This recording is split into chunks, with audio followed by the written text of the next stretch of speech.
the Emperor's favorite son, right?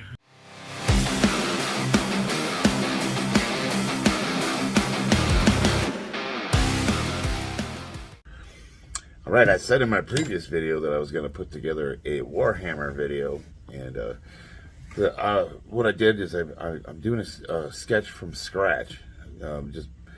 Well, I have a couple references, but I'm not like copying anything. It's all just from the top of my head. And this will be the third drawing I've done, and I'm still rusty. So some of the line work I wasn't super happy with, but it's all coming back, and I'm going to keep sketching, and I'm going to keep getting better, and I'm going to get some better pens, because I did the line work with this Sharpie fine point. Not the best. Not the best. It has a lot of bleed. Man, I'll tell you what. I've been watching a ton of Warhammer videos, trying to keep up on the news, trying to keep up on the lore, trying to keep up on the 10th edition, seeing what's relevant, because if we're going to start playing again, I went to the Warhammer store with my daughter, and we checked out they actually host games, and we talked to them, and we're going to get her involved, and it's going to be a good time. But there's a lot to talk about. Oh my God, it's turned into a cesspool, people. I suppose before I get into that, I should ask you guys, do you like the time-lapse drawing, stuff like that, painting, figurines? Is that interesting to you guys? I'm still not finished with these damn Terminators. I still have to put some finishing touches on them. Oh man, my 4-step simple process is taking me a little bit longer than I thought. A lot of it's just shaking the rust off, you know, because if you don't do something regularly, you know, we got jobs, families, all that. It's kind of hard to dedicate like a significant amount of time to really, you know, getting into it without basically abandoning your life and your family. It's kind of like when I used to play video games, man, I would just be gone for 4 days when a new release would come out. And after my kids were born, I saw that I couldn't really do that anymore. I miss those days, man. I really miss those days. Fallout, Halo, oh man, Destiny. I used to play a lot of Destiny. Pretty much any RPG. Oh God, name one. Skyrim. Jeez, we played a lot of Fallout. A lot. Oh man, but yeah, I had to give that up for the most part. It's not that I had to give it up. Nobody's saying I can't do it, but if I do, I can't really.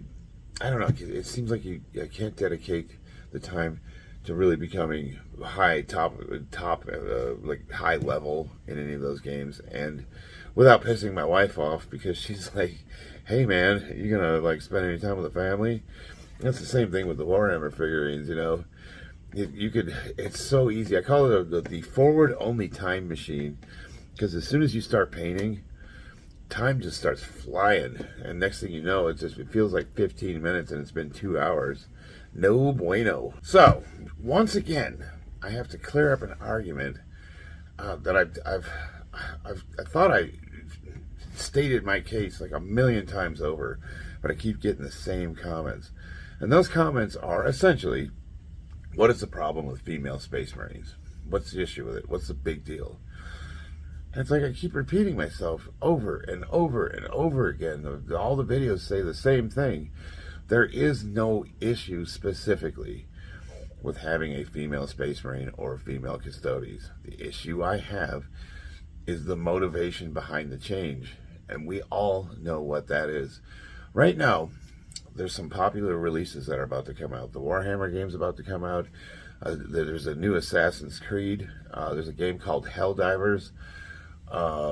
Geez, man, I can't think of a couple other, but if you go online and you type any of those in, you're going to find that it's the same argument across all of these releases, and that is the forced inclusion of diversity. Now, one side is saying that it has to be diverse. There can be no male-only spaces because that's bigot. It's not a safe space for trans. The other side says, why in the hell are we forcing this crap into every single story? Why can't we just have a story? Just tell a story, and the story is the story. It doesn't have to be about friggin' sexuality. We're sick of it. We're sick of having it be the front of everything. And now we got Pride Month coming up, and it's just like, beating us over the head with a hammer, and we feel like we're being conditioned. We feel like it's like if you don't accept it. Here's the thing. I was a libertarian for a long time, and the reason I'm not a libertarian is because of the whole the argument around age of consent. As soon as they started talking about, like, well, government should have no say, and I was like, nope, I'm out. If you're even having this conversation, I want no part of it. I don't give a crap what your political ideology is once you start talking about kids, I am against you, and I stand firm, and I will die on that hill. So I'm no longer a libertarian, but I do espouse a lot of the libertarian values, which is basically small, little intrusion from the government. They're here to serve us, maybe defend the country. We have a strong military, maybe, enforce. You got to have police, unfortunately. I'm not anti-police, but I am anti-police state. I don't want the government in every aspect of my life. The government should not be able to tell me who I can marry or what I can do with my private parts. But at the same time, that should be my life. I don't need you to acknowledge me. I don't need you to, you don't need to learn my pronouns. I'm not that special. It's like I'm not so narcissistic that I'm going to get mad if somebody doesn't address me properly in public, as annoying as it might be sometimes. Now, and I get that, those people probably suffer that indignancy a lot. I get it, but you're essentially demanding your compelled speech from other people, and it's just, we're sick of it. And then this whole inclusion thing. Why is it a big deal that female space marines? Well, first of all, the lore goes back, how many years? 10, 20, 30, 40, 50, 60 years. And the process for creating a marine is essentially, it's a super soldier type thing where they inject you full of drugs and put a bunch of organs in you, and you might not even survive the process. And it's, hormones and, building a Superman, and it's always been male. So to all of a sudden have female space marines would kind of go against the lore. Now, can they rewrite it in a way that's sensible and makes sense? Probably. If they do that, I don't know. We'll address that when the time comes. Same thing with the Custodes. The Custodes, I mean, the argument, there were never females in those two factions, and now they're trying to force them in. And we say, well, that's stupid. It goes against the lore. And on top of that, I have no problem admitting that, yeah, the last two male spaces where it's okay to just be male only, what's wrong with that? What is wrong with having male only? What's wrong with the Boy Scouts? When I grew up, one of the most important thing for young men is to fraternize with other young men and to spend time with men alone. Men go alone camping in the woods, doing survival stuff, doing man shit. That is important, because once you introduce females into it, men act differently. That was my issue with women in combat. I have no problem with, you want to pick a rifle up and fight, hey, we're on the same side, let's go. But I know how I was when I was an 18-year-old. I was just raging hormones. You put a girl in front of me, and that's all I could think about, and that's how young men are. So, and then, of course, men, when we're together in groups, we act differently. We talk differently. We're free. We have foul mouths. I mean, good Lord, if you put like a speaker, like a hidden camera with a group of young Marines, and they think no one's watching, you're in for some really disturbing behavior. But that's male bonding. That's how we bond with each other. We call each other names. We're foul. We do some really foul crap. And we act differently when we're in public. It's just how it is, and I'm sure women are the same way. I almost guarantee you that when you get a group of women together and they go out on a girls' night, they act way differently than they do when they're around their men. I guarantee it. So, is there a problem with that? No. I think it's important for learning how to socialize. I think it's important for learning how to become men. We need that. You throw a woman in there, now it's just subtle. It's a subtle switch where you just have to consider that. That's a distraction. It throws your natural, I don't know, it just throws the whole thing off. And It's not necessarily that they have a problem with her being there. Some of them might be happy to have her there. That's all they can think about, especially if she's attractive. I guarantee you every last one of those men in the back of their heads are like thinking, man, I wonder what it would be like. Yeah, that's just how we are. We're wired that way, especially at that age. That was my whole argument against women in combat. It had nothing to do with her abilities. It was all about the young, hormone, raging, testosterone-fueled gaggle of... You really want to subject her to that? And then they have to make these huge... I don't know, like they have to just separate everything. They got to have a women's only this and that, and they make accommodations because they can't have them sleeping together for that specific reason. Ooh, that was my wife. Now, she wants me to vacuum the pool. Her back's hurting her. Yay. Hey, you know what? You could either say, I have to vacuum the pool, or you get to say, I get to vacuum the pool. I've got a pool. How cool is that? It's one of those, like, nice to have, but a pain in the ass. We'll go with that. So, where were we? Yes, women in men's spaces. Is it a bad thing? I don't know, man. I'm not a social scientist. I will say that women and men have only been integrated for, 50 years now, since the advent of the birth control. Really, that's about when we really started working together. So we don't really even have that long of a history together to really determine, good and bad. But, I mean, you can see the problems that they've had over the last 50 years in the workplace with the sexual harassment and, dating in the workplace. Just, a lot of problems.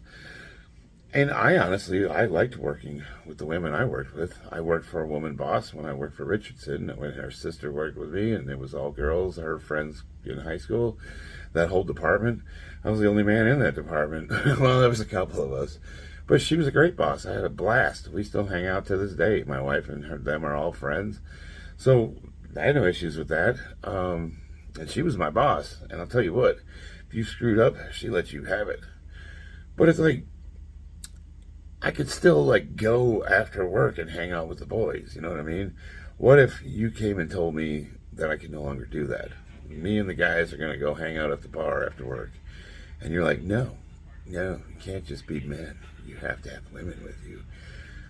As the younger men might say, that's awesome. That's what I'm going to the bar for. But as older men, we're married. We just want to hang out, spend some time together. Well, that's kind of how it is in Warhammer. You got your one last remaining all-male space, which is the Marines. The women have their own armies. There's plenty of representation in Warhammer. And come to find out, there's plenty of trans representation, too. They've been worming that in there. So it's already there. But they just will not allow us to have our own space. It is just problematic, is what I read in the article today. The article said that it's problematic for men to have their own space. Essentially it's saying we have to be inclusive, period. We're not allowed to have our own space. The women can have their own space. The trans can have their own space. People of color, everyone's allowed to have their own space except for men. It just can't happen. And that's what we're gatekeeping against. And then the argument is, why are they doing this? Why now? Why now are they making this change after holding out for so long? And I think it corresponds to the whole Amazon thing with Henry Cavill. I think that they came to Games Workshop and said that we don't make TV shows that are not inclusive, so you have to be. I'm like, man, did you see the new, Assassin's Creed?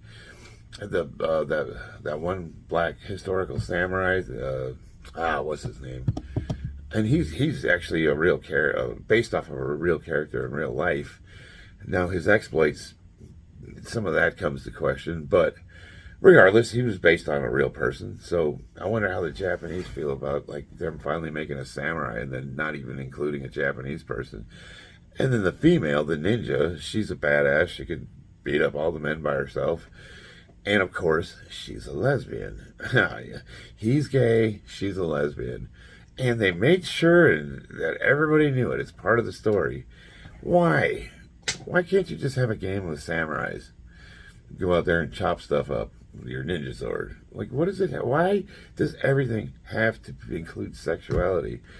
And I would say that too includes straight sexuality. Like, I don't need to see straight sex either. I always found when I was watching movies and they would have sex scenes, I always thought it was cringe. I just was like, I don't know what this does for the story. You know what I mean? You know, I want to go watch porn, I'll go watch porn. You know what I mean? It's like, there's plenty available. But no, the sex scenes always weirded me out. I just thought it never, I don't know, it just doesn't seem to fit. It's like so unnecessary. Even in romantic movies, you know, I don't know. Like some of them, if they're really done well and they're short and you can infer some things. I would say my favorite sex scene of all time was Team America World Police. If you don't know what I'm talking about, go ahead and treat yourself to that. Type that in on YouTube. You know, I will say, being a victim is currency, social currency, I've noticed. You got Pride Month coming up, an entire month for me to get beat over the head. Oh, Lord have mercy. And they're not going to shut up about it. It's going to be on everything that you buy, every can of soda, every cup of coffee. All the stores are starting to sell the gear, and it's like, oh my God, go away. You know, they talk about, like, we have to fight for rights and we have to fight to be seen, and they talk about this trans genocide, and I'm like, what the hell are they talking about? Like, I know trans people. There's no genocide. Like, where's that happening? What rights do you not have that I have? What are, like, lawful rights? And on the laws, what rights are you fighting for? I don't understand it. And they're like, healthcare. Well, first of all, healthcare is not a right for anybody. And I totally agree with them not permanently mangling kids under the age of 18 before they're even fully developed and they can't even, oh my God, they're bringing up sexuality in school. Like, I remember, like, when I think the earliest age I can remember was like 5 or 6. And if you would have asked me any of those questions, I would have looked at you like, I don't know what you're talking about. Like, I grew up in a very Catholic household, and I didn't really see any evidence that my mom and dad even touched each other, let alone did any of that stuff. But no, that's like you can convince a 7-year-old of anything. You can just tell them you're trans. You know, they're like, okay, I'm trans. And then you go tell their doctor, and next thing you know, they're chopping their wieners off and shooting them up with steroids. You know, it's like, what are you doing? Oh my God, the argument is so stupid. And then the argument is that we're preventing them from life-saving healthcare because of the suicide rate. 40% of trans people commit suicide is what they're saying. But is there any evidence that the surgery helps that number? Anytime I ask that question, they tell me to shut up. Well, isn't that important?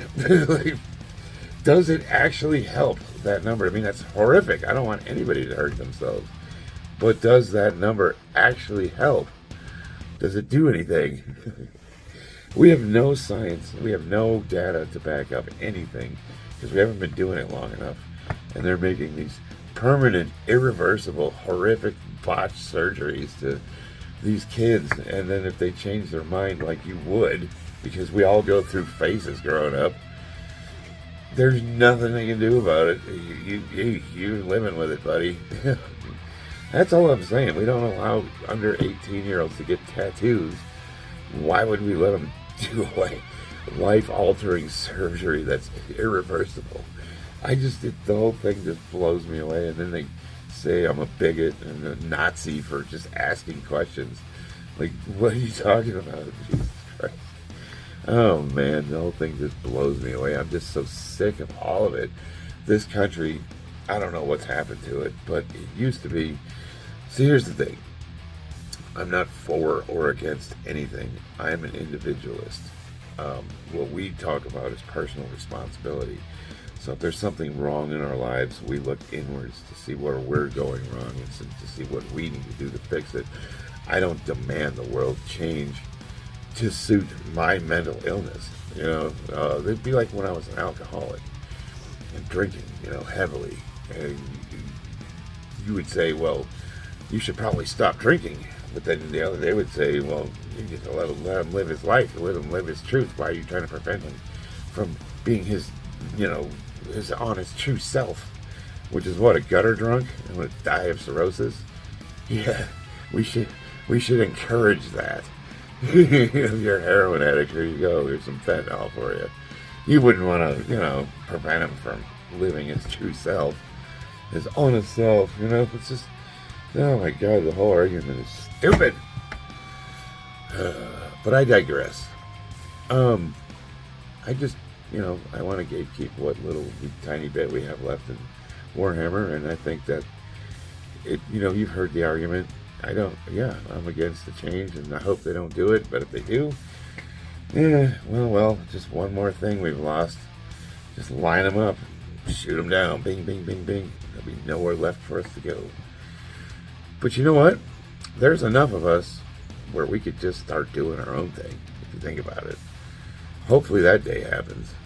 Alright, it's Memorial Day. My family wants me to hurry up and participate. So, I love you guys, and I will see you on the battlefield.